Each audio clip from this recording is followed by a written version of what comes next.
بسم اللہ الرحمن الرحیم۔ بنت ہوا وائس میں تمام سننے والوں کو خوش آمدید۔ کسی بادشاہ کے دل میں خیال آیا کہ اگر اسے 3 باتیں معلوم ہو جائیں تو اسے کبھی شکست اور ناکامی نہ ہو اور ہر کام حسب خواہش انجام پائے۔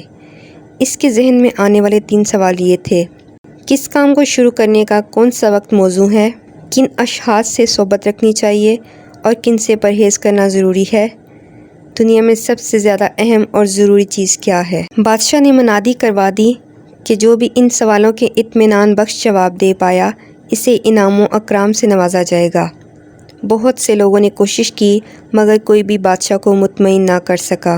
پہلے سوال کا جواب کچھ لوگوں کے پاس یہ تھا کہ کسی بھی کام کا صحیح وقت اپنے معمولات اور نظام الاوقات کو ترتیب دینے اور اس پر سختی سے عمل کرنے سے ہی معلوم ہوگا۔ بعض نے کہا کہ انسان کے لیے کسی بھی کام کے صحیح وقت کا تعین ناممکن امر ہے۔ بادشاہ کو ایک مشورہ یہ بھی دیا گیا کہ وہ عالم اور فاضل لوگوں کی ایک جماعت ترتیب دے اور ان کے مشورے پر عمل پیرا ہو۔ ایک گروہ کا موقف یہ بھی تھا کہ کچھ معاملات اجرت میں طے کرنے کے ہوتے ہیں اور ایسی صورت میں کسی سے مشورے کا وقت نہیں ہوتا، اس لیے بادشاہ کو فوری طور پر ایک نجومی کی خدمات حاصل کرنی چاہیے جو قبل از وقت پیشن گوئی کر سکے۔ اسی طرح دوسرے سوال کے بھی کئی جواب سامنے آئے۔ کچھ کا خیال تھا کہ انتظامیہ سب سے اہم ہے بادشاہ کے لیے، کچھ کے خیال میں مبلغ و معلم، جبکہ کچھ کا اندازہ یہ تھا کہ جنگجو سپاہی سب سے زیادہ اہم ہے۔ بادشاہ کا آخری سوال کرنے کے لیے سب سے ضروری کیا چیز ہے، اس کا جواب تھا کہ سائنسی ترقی، جبکہ کچھ کی ترجیح عبادت تھی۔ بادشاہ نے کسی بھی جواب سے اتفاق نہیں کیا۔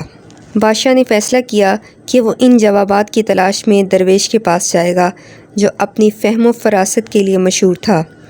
درویش کا بسیرا جنگل میں تھا اور سادہ لوگوں تک محدود تھا۔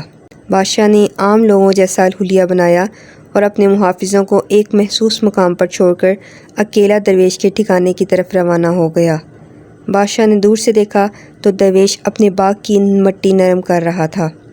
بادشاہ جب پہنچا تو درویش خوش دلی سے اس سے ملا اور دوبارہ اپنے کام میں مشغول ہو گیا۔ وہ کمزور اور ضعیف تھا۔ جب وہ اپنا بیلچہ زمین پر مارتا تو تھوڑی مٹی اکھڑتی اور وہ زور زور سے ہانپنے لگتا۔ بادشاہ نے درویش کو مخاطب کرتے ہوئے کہا کہ میں آپ سے اپنے 3 سوالوں کے جواب معلوم کرنے آیا ہوں۔ بادشاہ نے اپنے تینوں سوال درویش کے سامنے دہرائے۔ درویش نے بغور سننے کے بعد کوئی جواب نہ دیا اور دوبارہ مٹی نرم کرنے میں لگ گیا۔ بادشاہ نے درویش سے بیلچہ لیتے ہوئے کہا کہ لائیں، میں آپ کی مدد کر دیتا ہوں، آپ خود کو نڈھال کر رہے ہیں۔ 2 کیاریاں تیار کرنے کے بعد بادشاہ نے کام سے ہاتھ کھینچتے ہوئے اپنے سوالات دہرائے۔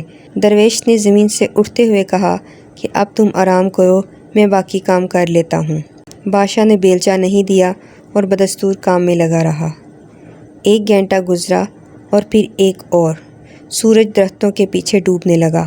بادشاہ نے بیلچہ زمین پر رکھتے ہوئے کہا کہ اگر آپ کے پاس میرے سوالات کے جواب نہیں ہیں تو میں لوٹ جاتا ہوں۔ وہ دیکھو، ہماری طرف کوئی بھاگتا ہوا آ رہا ہے، درویش نے کہا۔ آؤ دیکھتے ہیں کون ہے۔ بادشاہ نے مڑ کر دیکھا تو ایک بارش آدمی جنگل سے بھاگتا ہوا آ رہا تھا اور دونوں ہاتھوں سے پیٹ پکڑا ہوا تھا۔ اس کی انگلیاں خون سے لتھڑی ہوئی تھیں۔